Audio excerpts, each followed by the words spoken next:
Hello students, उम्मीद करता हूँ आप सब ठीक ठाक होंगे और अपनी स्टडीज़ जो हैं उनके साथ भरपूर जो है वो तैयारी वगैरह जो है कर रहे होंगे अपने एग्ज़ाम के लिए, आने वाले जो एग्ज़ाम हैं।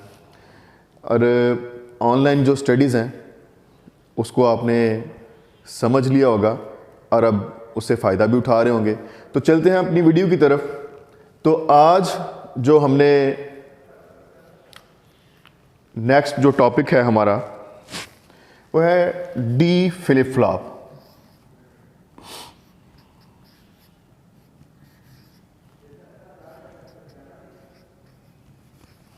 इसको गेटेड जो है लैच फ्लिप फ्लॉप और इसको जो है हम डिले टाइप फ्लिप फ्लॉप भी बोलते हैं। इसमें आप देख रहे होंगे कि सारा का सारा स्ट्रक्चर तो वही है, सर्किट का जो है आरएस फ्लिप फ्लॉप वाला। यहाँ पर जो क्लॉक्ड आरएस फ्लिप फ्लॉप हमने पहले पढ़ा था, उसकी जो दो इनपुट्स थी एस और आर, उनको हमने एक ही बना दिया है, एक इन्वर्टर लगा के। अब इससे फ़ायदा क्या होगा? फ़ायदा ये होगा कि हम अगर आरएस फ्लिप फ्लॉप में गलती से नो जो है वो दोनों को 0-0 दे बैठते हैं, ठीक है जी, या आरएस फ्लिप फ्लॉप में, तो अब इसमें उससे क्या होगा कि आपकी जो है आउटपुट जो है वो रेस कंडीशन पे चली जाएगी। आपका Q और Q बार जो है दोनों एक जैसे आ जाएंगे। अब हमने क्या किया है कि डी फ्लिप फ्लॉप में हमने वो जो खदशा था कि हम गलती से कहीं जो है वो प्रोहिबिटेड कंडीशन में ना चले जाएं, उसमें हमने वो खदशा जो है वो ठीक कर लिया कि अगर हम यहाँ पे 1 अप्लाई करेंगे तो यहाँ पर ऑटोमेटिकली क्या मिलेगा? 0। और अगर आप यहाँ पर 0 अप्लाई करेंगे तो यहाँ पर ऑटोमेटिकली आपको 1 मिलेगा। एनेबल या क्लॉक इनपुट जो है उसी तरह से कि जब तक एनेबल जो है वो आपकी रहेगी 0, हमारे इनपुट से कोई भी चीज़ आउटपुट पर नहीं पहुंच पाएगी, बल्कि जो पहले से हमारा किया हुआ प्रोसेस है वही वहां पे कायम रहेगा। जब एनेबल को 1 करेंगे तब ही जाके हमारा इनपुट से प्रोसेस जो है वो आउटपुट तक पहुंच सकेगा और हमारी जो आउटपुट है उसके ऊपर कुछ जिस तरह से हमने बोला था कि वो आरएस फ्लिप फ्लॉप जो है बेसिक सिंगल डिजिट बाइनरी जो है उसको रिसीव करता है या स्टोर करता है। तो हम इसको देखते हैं। तो यहाँ पर अगर मैं रखता हूँ एनेबल को 1, मैं इधर भी इसको 1 कर देता हूँ। मैं अब उस तरतीब से नहीं चल रहा जिस तरह से हम इसको 0-1-0-1 और 0-0-1-1 करते थे। मैं उसको देखता हूँ कि बल्कि यूँ करते हैं कि हम इसको कर ही लेते हैं उस तरह से।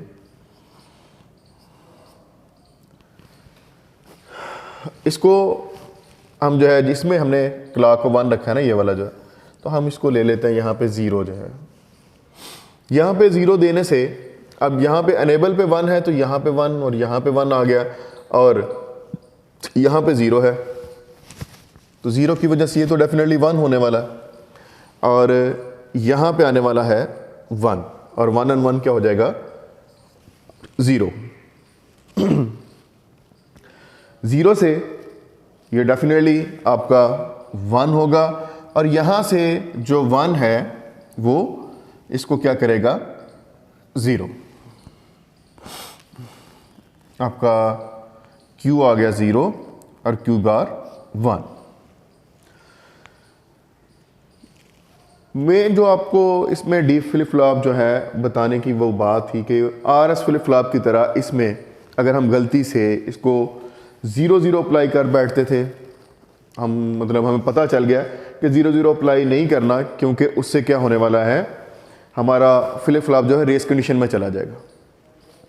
तो इसमें हमें ये फ़ायदा हो गया कि हम गलती से भी इसको 0-0 अप्लाई कर ही नहीं सकते, क्योंकि हम इसको एक ही इनपुट देने वाले, यहाँ पे डी जो है और उसके आगे इस गेट के लिए इन्वर्टर लगा हुआ है, तो वो उसको ऑटोमेटिकली क्या करेगा? चेंज कर देगा। मैं आपको यहाँ पे अनेबल जो है इसको ज़ीरो करके देखते हैं इसी कंडीशन में। तो इसी कंडीशन में जब अनेबल ज़ीरो है तो वो ये वाली आपकी कंडीशन बन सकती है। अब इसमें देखते हैं क्या होता है कि आपका यहाँ पे हमने जब ज़ीरो है तो इधर से भी हमने यहाँ पे ज़ीरो अप्लाई कर दिया हुआ, तो इसको यहाँ से भी ज़ीरो मिल रहा है, यहाँ से भी ज़ीरो मिल रहा है। तो ज़ीरो ने इसको डेफिनेटली 1 कर दिया है, इसके पास तो 2 ज़ीरो है, और ये वाला जो आपका पास 1 है, लेकिन इसको यहाँ से तो ज़ीरो मिल गया, ज़ीरो की वजह से ये 1 आ जाएगा। 1 की वजह से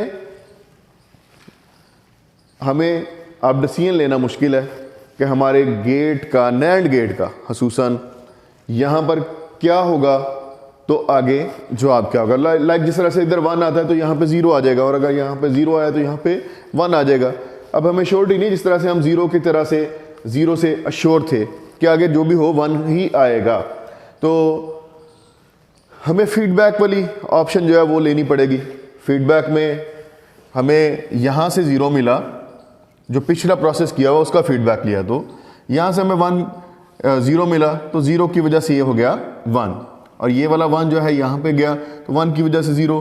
तो जो हमने पहले प्रोसेस किया था हमारा वही से कायम है वहाँ पे, इसलिए एनेबल के 0 होने से आगे कोई भी तब्दीली नहीं हो सकी।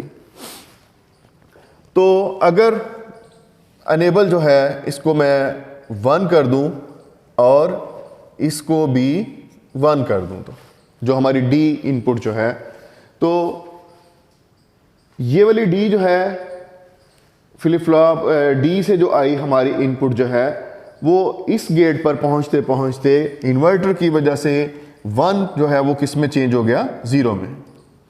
और अब तो हमने यहाँ पे एनेबल जो है उसको 1 किया हुआ है, तो ये 1 इन दोनों को मिल रहा है, तो 0 की वजह से ये तो डेफिनेटली 1 हो गया, और 1 और 1 क्या हो गया, 0। तो अब हमें यहाँ से इजी है, क्योंकि इसके पास एक 0 आ गया, तो हमें श्योर है कि इसका जो जवाब है वो तो आने वाला है 1 ही, और 1 और इसके पास एक 1 पहले से मौजूद है, ये क्या हो गया, 0। तो ये बहुत ही जो है वो आसान था। अगर आपने RS फ्लिप फ्लॉप के ऊपर काम कर लिया हुआ है, तो यह क्लॉक्ड RS फ्लिप फ्लॉप के ऊपर काम कर लिया है, तो उम्मीद करता हूँ कि आपको इसकी समझ आ गई होगी। बाकी जो आंसर क्वेश्चन वाला सेक्शन है हमारा, उसमें अगर कोई कमी रह गई हुई या आपका कुछ क्वेश्चन हुआ तो उसमें ज़रूर डिस्कस करते हैं। तब तक के लिए खुदा हाफिज़।